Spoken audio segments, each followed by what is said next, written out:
कांग्रेस छाड़ी बीजेपी रे जोगदेले भुवनेश्वर जिला महिला कांग्रेस कार्यकारी सभानेत्री और समर्थक। एकाम्र निर्वाचन मंडल में बीजेपी नेता बाबू सिंह लोक संपर्क बढ़ुची। यशस्वी प्रधानमंत्री श्री नरेंद्र मोदी नेतृत्व एवं भारतीय जनता पार्टी प्रति देशवासी राज्य तथा भुवनेश्वरवासी आस्था विश्वास वृद्धि पाई चली। ओडिशा तथा एकाम्र निर्वाचन मंडल में छाया सरकार शासन चलती एवं यह विताड़ित होगा आवश्यक। आगामी दिन में ओडिशा रे और एकाम्र निर्वाचन मंडल में मध्य निश्चित प्रतिफलित होगा। राज्य एकाम्र निर्वाचन मंडल में भारतीय जनता पार्टी एकमात्र विकल्प। मोदी सरकार एवं मोदी ग्यारंटी उपरे ओडिशा और एकाम्र निर्वाचन मंडलवासी आस्था वृद्धि पाई चली।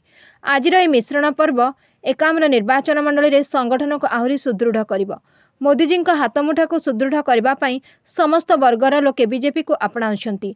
ओडिशा और एकाम्र निर्वाचन मंडल विकास पाई आमे कार्य करबा बोली संकल्प नेबा। आज राज्य कार्यालय भुवनेश्वर सांगठनिक जिला महिला कांग्रेस कार्यकारी सभानेत्री तथा एकाम्र निर्वाचन मंडल वार्ड नंबर 66 कॉर्पोरेटर प्रार्थी जे कि बीजेडी ठारू खूब कम भोट व्यवधान रे पराजित होइतिले। वैजयंती राणी त्रिपाठी, रश्मिता सामल, सत्यव्रत मिश्र अनुष्ठित मिश्रण पर्व में आनुष्ठानिक भाव बीजेपी सामिल होइचंती। एकाम्र निर्वाचन मंडल में बीजेपी नेता बाबू सिंह हाथमुठा को सुदृढ़ करने को संकल्प नहीं।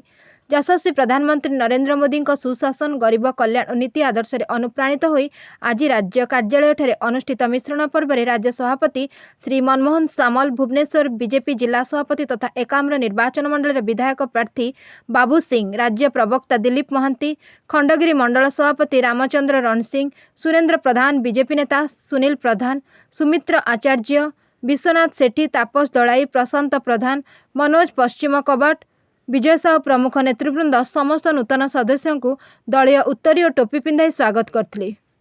Bureau report Ekamra.